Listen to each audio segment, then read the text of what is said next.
ప్రముఖ ప్రవచనకర్త గరికపట్టి నరసింహారావు మధ్యాహ్న భోజన పథకం పాఠశాలలో విద్యార్థులకు కోడిగుడ్లు అందించడంపై ఆయన చేసిన వ్యాఖ్యలపై తీవ్రంగా ఖండిస్తున్నామని ఆంధ్రప్రదేశ్ గిరిజన సమైక్య రాష్ట్ర సహాయ కార్యదర్శి బి సీను నాయక్ అన్నారు. ఆదివారం స్థానిక సిపిఐ కార్యాలయంలో ఆయన పాత్రికేయులతో మాట్లాడుతూ రాష్ట్ర ప్రభుత్వాలు బాధ్యతాయుతంగా పాఠశాలలో చదువుతున్న విద్యార్థులు ఆకలిలో తీర్చేందుకు వచ్చేస్తున్న విధానంపై గరికపాటి అలా మాట్లాడడం చాలా బాధాకరమన్నారు. రాష్ట్ర food commissioner chairman Vijay Pratap Reddy కంటి తుడుగా మాట్లాడడం కాకుండా అతనిపై చర్యలు తీసుకోవాలన్నారు. కేంద్ర ప్రభుత్వం 60%, రాష్ట్ర ప్రభుత్వం 40% ఖర్చు చేసి పాఠశాలలో విద్యార్థులకు మధ్యాహ్న భోజన పథకం అమలు చేస్తున్నారని, అదేవిధంగా విద్యార్థులకు పౌష్టికమైన ఆహారం అందించడం ప్రభుత్వాల నైతికత బాధ్యత అని సుప్రీంకోర్టు సైతం మధ్యాహ్న భోజన పథకంపై జోక్యం చేసుకున్న సందర్భాలు ఉన్నాయని, అటువంటి పథకాలపై గరికపాటి ఇష్టానుసారంగా మాట్లాడడం తీరును బట్టి చూస్తే కేంద్ర రాష్ట్ర ప్రభుత్వాలు నిందించే విధంగా ఉన్నాయని తక్షణమే అతనిపై చర్యలు తీసుకోవాలని డిమాండ్ చేశారు. ఈ కార్యక్రమంలో యువజన సమైక్య పట్టణ కన్వీనర్ బి రాంబాబు నాయక్ పాల్గొన్నారు.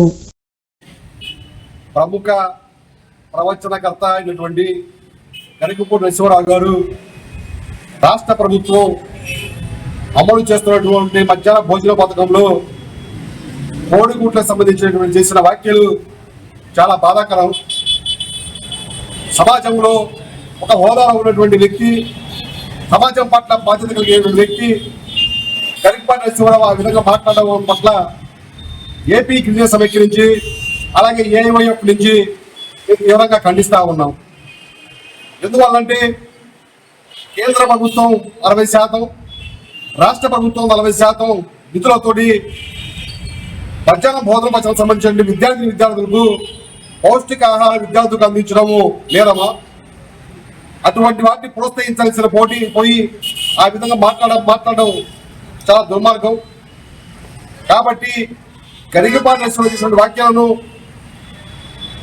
తీవ్రంగా ఖండించడమే కాకుండా ఆయన చేసినటువంటి వ్యాఖ్యల పైన బహిరంగ క్షమాపణ చెప్పాలని చెప్పేసి గిరిజన సమైక్య నుంచి తెలియజేస్తా ఉన్నాం. అదేవిధంగా రాష్ట్ర ఫుడ్ కమిటీ చైర్మన్ ఊరకు ఖండితుడుగా మాట్లాడడం కాదు, ఖచ్చితంగా గరికపాటి నరసింహారావు పట్ల సరైనటువంటి చర్యలు తీసుకోవాలని చెప్పేసి గిరిజన సమైక్య నుంచి మేము డిమాండ్ చేస్తా ఉన్నాం.